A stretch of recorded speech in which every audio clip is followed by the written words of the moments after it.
Oke. Sekarang tuh banyak banget orang-orang yang kelihatannya tampilannya mewah di Instagram, outfitnya branded, liburan mulu, nongkrongnya di tempat-tempat fancy, tempat-tempat estetik, nggak pernah absen nonton konser yang harga tiketnya jutaan, tapi begitu ditagih utang, hilang. Atau bahkan yang lebih parah, yang utang malah lebih nyolot daripada yang nagih. Orang-orang tuh makin gak malu untuk pamer dari hasil utang. Tapi begitu ditagih, yang malu malah justru yang nagih. Duh, aku pengen nagih utang ke dia, tapi aku takut dia marah. Tapi aku juga butuh. Tapi kalau aku nagih, ntar dia cerita ke orang-orang, ntar dia jelekin aku di orang-orang. Banyak Pak, yang kayak gitu tuh banyak. Dimana yang goblok dan miskin malah lebih nyolot, malah jadi kurang ajar sama orang yang pernah nolong. Kayak gitu bukan cuma 1-2 orang Pak, tapi ini pelan-pelan jadi budaya memalukan yang makin hari makin normal. Dan inilah wajah baru masyarakat Konoha hari ini ya. Bangga pamer dari hasil utang, tapi alergi sama tanggung jawab. Sekarang ini kita hidup di era di mana orang lebih mengutamakan harga diri di sosial media daripada di kehidupan nyata. Mereka bisa loh rela untuk jadi beban dari orang terdekat yang diutangin cuma demi menyembah like, komentar, atau DM-DM pujian dari orang yang bahkan mereka nggak kenal. Utang duit ke temen demi bisa posting di kafe-kafe estetik, kafe-kafe fancy biar dibilang hits. Pakai pinjol cuma buat beli iWatch, nonton konser, utang ke saudara cuma buat liburan. Feeds Instagram memang rapi, tapi dapur rumah sepi. DM penuh pujian, tapi WhatsApp penuh tagihan. Dan ironisnya, banyak orang yang tahu resikonya, banyak orang yang paham kalau mereka itu norak, tapi tetap jalan. Kenapa demikian? Karena membentuk harga diri di realita itu sulit. Lu harus punya kualitas untuk bisa benar-benar dihargai di society. Sementara membangun harga diri di sosial media, siapapun bisa dengan mudah merasa dihargai cuma dengan like, komen, dan DM pujian. Tanpa seorang pun tahu kalau hidup lu sebenarnya sedang dikejar utang. Jadi membangun harga diri di sosial media itu jauh lebih praktis. Itulah kenapa hal tersebut begitu menggiurkan bagi orang tolol.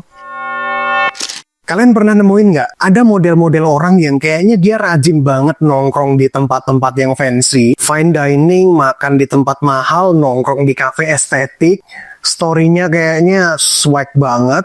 Padahal realitanya, sebenarnya di kehidupan nyata dia lagi kucing-kucingan sama debt collector. Ekonominya sulit, tapi gengsinya elit. Banyak sekali orang-orang seperti itu, Pak. Dan itulah yang kita sebut sebagai sosialita modal pinjol. Dan lucunya di zaman sekarang teman-teman, banyak loh circle pertemanan yang sebenarnya isinya orang-orang miskin. Tapi mereka begitu memaksakan semua anggota sektenya untuk tampil mewah. Outfit harus branded, meskipun KW nggak masalah. HP harus iPhone, lifestyle harus fancy, nongkrongnya di tempat-tempat yang Instagramable, padel wajib. Pokoknya hal-hal tolol yang dipaksakan lah. Dan akhirnya apa? Banyak orang yang terpaksa untuk utang cuma demi biar dia nggak malu di circle-nya. Karena gajinya cuma setara UMR Sragen, tapi gengsinya setinggi Monas. Jadi gap antara gaji dan gengsi disambung pakai utang, pakai pinjol. Dan ironisnya, meskipun mereka mengakui kalau mereka sebenarnya kewalahan, tapi realitanya dibandingkan dengan tongkrongan yang apa adanya dan biasa aja, zaman sekarang banyak orang yang lebih memilih untuk bertahan di circle yang hits, tapi toksik. Zaman dulu, ngutang itu berat.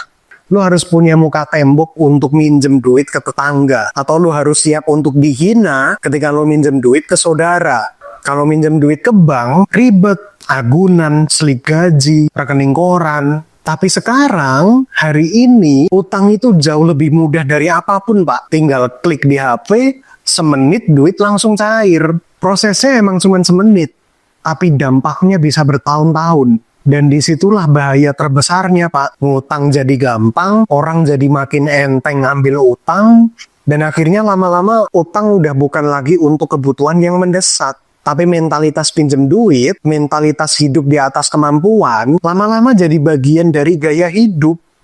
Lu mau beli iPhone, pinjol. Lu mau liburan, pinjol. Lu mau nonton konser yang harga tiketnya belasan juta, pinjol juga. Atau mungkin sekedar bayar kopi di tongkrongan, lagi-lagi pinjol. Tinggal klik foto KTP, semenit langsung cair. Kemudahan ini yang bikin orang tuh nggak lagi utang untuk hidup, tapi hidup untuk utang. Yang penting keren di mata orang.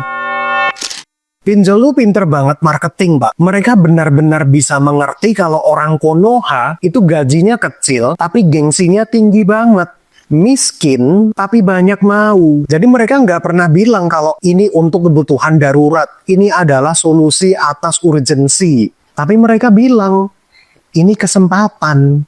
Wah, kemarin habis liburan dari Bali, sekarang udah ganti HP baru. Terima kasih ada kami, terima kasih kami kaya, terima kasih pay later, cicilan ringan, bunga rendah, proses cepat. Kebayang kan? Kalian sering kan lihat iklan-iklan pinjol kayak gitu? Jadi yang dijual udah bukan lagi solusi untuk keadaan darurat, tapi kesempatan untuk hidup mewah sesaat. Dan itu sangat laku sekali di kalangan masyarakat bawah, teman-teman, karena semakin miskin masyarakatnya, maka semakin banyak pula keinginannya. Dan disitulah pinjol hadir bagi orang-orang tolol yang rela untuk menukar kenyamanan hidup selama bertahun-tahun cuma demi kesenangan satu hari. Tapi jangan salah teman-teman, gue ngerti kok. Gue ngerti banget kalau semua orang pasti pernah utang. Gue pun pernah. Dan gak semua orang yang pakai pinjol itu salah teman-teman. Gue ngerti kok. Ada orang yang memang beneran butuh. Ada orang yang memang beneran kepepet. Dan itu manusiawi teman-teman. Tapi kalau lu utang cuma demi gengsi, cuma demi feeds Instagram biar estetik, cuma biar orang lain nganggep lu hits, cuma biar kelihatan kaya di mata orang lain, itu namanya tolol. Percuma mewah di Instagram kalau di kehidupan nyata lu cuma bisa nyusahin orang lain. Percuma banjir pujian di sosial media kalau di realita harga diri lu nggak ada.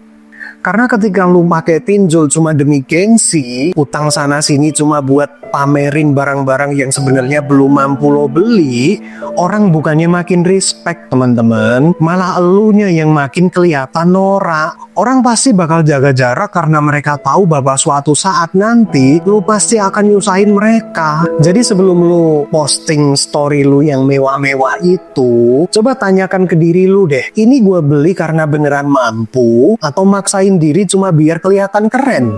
Mungkin bisa aja lu bohongi diri lu, bilang mampu padahal ragu. Tapi ingat teman-teman, kesenangan itu bisa hilang, tapi cicilan itu pasti.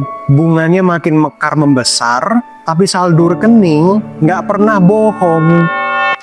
Sekarang pertanyaannya, kalian punya nggak teman-teman modelan kayak gini? Hobinya flexing, postingannya mewah, tapi utangnya di mana-mana.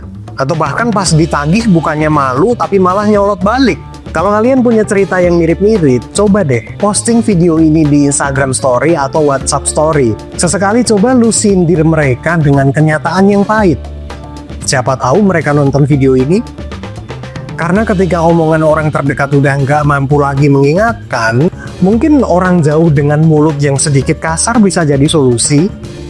Coba aja dulu. Dan yang paling penting teman-teman, jangan lupa subscribe. Bunga pinjol itu gede banget, mahal banget. Tapi subscribe itu gratis. Jadi silakan tekan tombol subscribe. Semoga video ini bermanfaat dan sampai ketemu di video selanjutnya. See ya.